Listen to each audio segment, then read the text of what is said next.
On a set, when we drive up, we have a prop truck. Usually, any prop master will own their own truck. It'll be a half-ton truck and a 16-footer, and they'll have every prop they think that might be needed for that movie.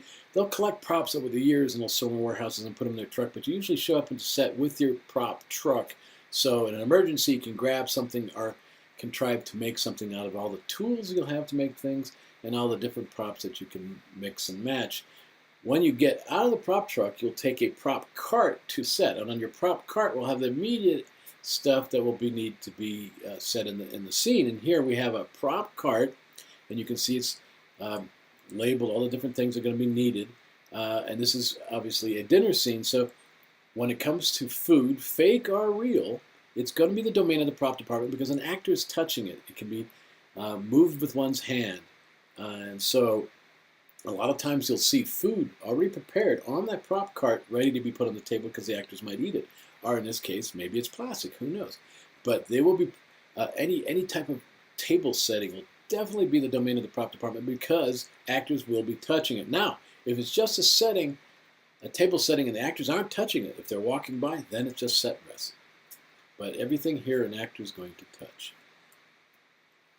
Here's another combination prop cart with AD department, assistant directing department with the walkie-talkies and everything, so you can combine your elements. I don't suggest this. I always think that people should have separate carts for their separate crafts on a set. In these carts, we'll have all sorts of props you've hunted for. Here, there could be a lot of jarred items, for instance. But with us in horror films, we're going to be interested in the kind of knives that fake as if someone's been stabbed. Here they'll be shorn off. You can see these are knives that don't have the tip because they're used for that trick of the eye to look like they're actually stabbing someone. So what we'll have is retractable knives.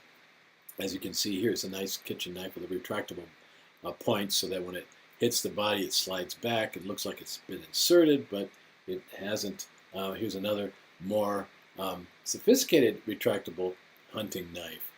And we use these all the time, especially in any movie, but especially in any horror movie. Here's a knife that was used for Dexter. And we can see here on the other side of your knife, it could be retractable or not, we'll have a blood pack that's operated by the thumb so that someone who's in the movie stabbing downwards will press on the blood pack with the thumb. It will go down that plastic tubing and will come out on the other end, and it'll look like it's coming out of the body, not the knife, and that's how we get that effect. But the prop master rigs these things up, as well as the weapons that aren't real, because real weapons have to be taken care of by the armorer, the person who's designated by the movie to handle real live ammunition, or something that would use live ammunition, and they have to have a federal weapons license. But the crazy weapons we use for our sci-fi futuristic, our historical movies are the prop domain. Again, the actors touching, the actors handling it. So what they get to do is they create these futuristic items. Here we have what we never do on a set. This is a picture of Elvis playing around with a prop gun.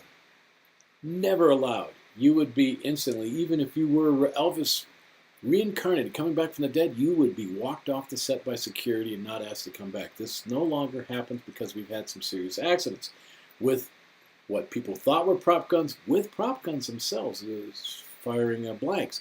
So we do not play around with props. The prop master can talk to the actors because the actors have to touch this stuff. So the prop master has to say, well, if you're going to touch this, you need to do this with the gun or this with the glass. But the prop master would never have allowed this gun to get this far to be played with. Instead, the prop master would have probably taken Elvis and seen if he could have added to his skull collection. Here's Kevin Costner with his prop masters and one of his westerns, and you can see how macho and manly these guys all feel, gunslingers all, but when it comes down to it, it doesn't matter if it's the western movie that's macho or the western movie that's more domestic. The props masters have to go between the weaponry and the small bottles, the small implements that we'd find in a grocery store, all those tiny things they have to collect and get correct with the labels. They can't have any labels of anything that's sold now because that'd be product placement. And they have to arrange everything, so they have to be in small detail. But the history of prop making and prop masters goes back to the beginning of movies. Here's Charlton Heston in Planet of the Apes with some contrived weapon that the prop master came up with. It can be futuristic. They have our, at least back then they thought they were futuristic. But they combined all these. They're masters at creating cases with weird weapons in them, cases with weird implements that designate the time that the action thriller is taking place.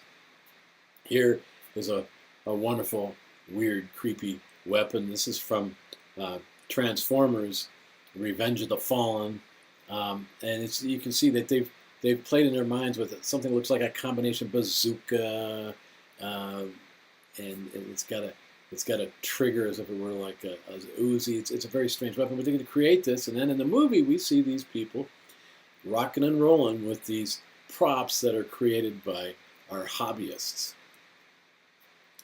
Not only do they create the weapons that are handheld, but when it comes to the small models that are on set, the prop master will put those models on set. Now here, this is obviously not a real vehicle, it's a model vehicle, and what they're doing is they've juxtaposed this against the big monsters, and what's going to happen is the shot will be low and will blow everything up, and that vehicle will look full size and these monsters will look huge. But in order to get that trick of the eye, we put the model down there, the prop master places it. And then sometimes we green screen it. Now this car here is not a real car, this is a prop.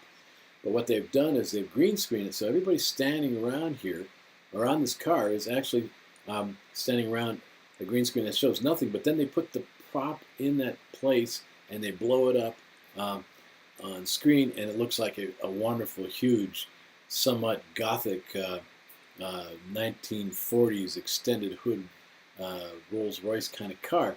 So it's that weird juxtaposition between 19th century buggies and 20th century Gothic automobiles that creates that wonderful insert that disturbs us and yet intrigues us.